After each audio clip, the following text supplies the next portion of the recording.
And while it's true that the Irish have known a fair share of oppression, the reality is during that oppression we still maintained our invisibility cloak of white privilege. And we often hear about white privilege, and it hadn't really occurred to me that I had white privilege as well, but now, listening to you, I understand that I do have a privilege. I think we shouldn't forget that our Parliament still looks very male, very stale and pale. Of course you can say that. You're a middle-class white man.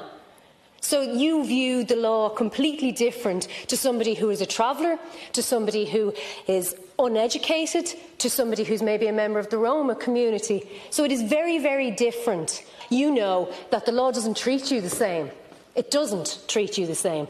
You, as a white privileged man, how does my debt impact your life? I think it's worth putting on the record of this House that concept of white privilege and how that can be normatised in our own lives. And, you know, we as we develop as a society and a more racially integrated society, I think need to become more and more conscious of that within our own politics and the advantage that has brought, with the corollary being that your whiteness is itself an advantage, and to really understand that. I often observe young people as they walk together. One of their party or two of their party will be from, you know, their background maybe from a different country, and they are, you know, celebrating that and they are engaged in that much more so than the very dull, white, pasty Ireland that I grew up in. I think what we need to do in our own political system is to call out the hypocrisy of standing in a parliament like this, full of white people, and saying as racism is something that other people do, because it's what politicians here in Ireland do. Because the Ireland that I grew up in was made for people just like me. It was made for white, middle-class, able-bodied, heterosexual men. It was made for us. We've always run this place. We see ourselves everywhere. And if you walk around the walls of, or the halls of this esteemed building, you generally see people who just look just like me. There is obviously a fairly obvious deficiency in what we're doing. We're basically a room full of white men talking about racism. So just to name that. One thing I strongly agree with the Deputy on is the need to set a target to have a number of people from ethnic minorities in areas of the public service. We have a health service that's very diverse, although less so as you go up towards the senior positions, not so much in the Gardaí, not so much in the Defence Forces, not so much in the education sector, as the Deputy mentioned, not at all in the civil service, which is very white, including the Department of Equality, for example, and that actually needs to change. There's serious work that needs to be done in the context of Irish politics, because even when you look at a male-dominated politics, who are the males dominating that?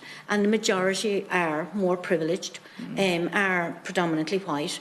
There is very little ethnic visibility across any of that. So measures need to be put in place to start looking at that. Yeah, the last thing we want to do is replace a bunch of straight white middle-class able-bodied men with a bunch of straight white middle-class able-bodied women. I think we need kind of intersectional approaches, but I know that's not what you were. Yeah, I take that point. I was just trying to hone in on that one. I mean, it's vast, but you know, it's made up of a number of elements. Gender is one. Yeah. Are Senedd members here interested in what this expanded Senedd looks like in 2026? Do you want to come back to a Senedd full of white men? No. So please take some time to look at what we can do in terms of the 2026 guidance.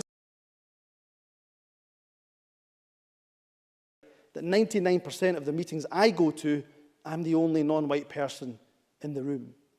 But why are we so surprised when the most senior positions in Scotland are filled almost exclusively by those who are white? Take my portfolio alone. The Lord President, white. The Lord Justice Clerk, white. Every High Court judge, white. The Lord Advocate, white. The Solicitor General, white. The Chief Constable, white. Every Deputy Chief Constable, white. Every Assistant Chief Constable, white. The Head of the Law Society, white. The Head of the Faculty of Advocates, white. Every prison governor, white. And not just Justice. The Chief Medical Officer, white. The Chief Nursing Officer, white. The Chief Veterinary Officer, white. The Chief Social Work Advisor, white. Almost every trade union in this country headed by people who are white. In the Scottish Government, every Director General is white. Every chair of every public body is white. That is not good enough.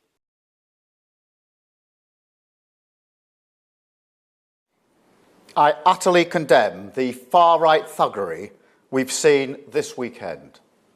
Be in no doubt, those that have participated in this violence will face the full force of the law. The police will be making arrests, individuals will be held on remand, charges will follow, and convictions will follow. I guarantee you will regret taking part in this disorder, whether directly or those whipping up this action online and then running away themselves. This is not protest. It is organised, violent thuggery, and it has no place on our streets or online. Right now, there are attacks happening on a hotel in Rotherham.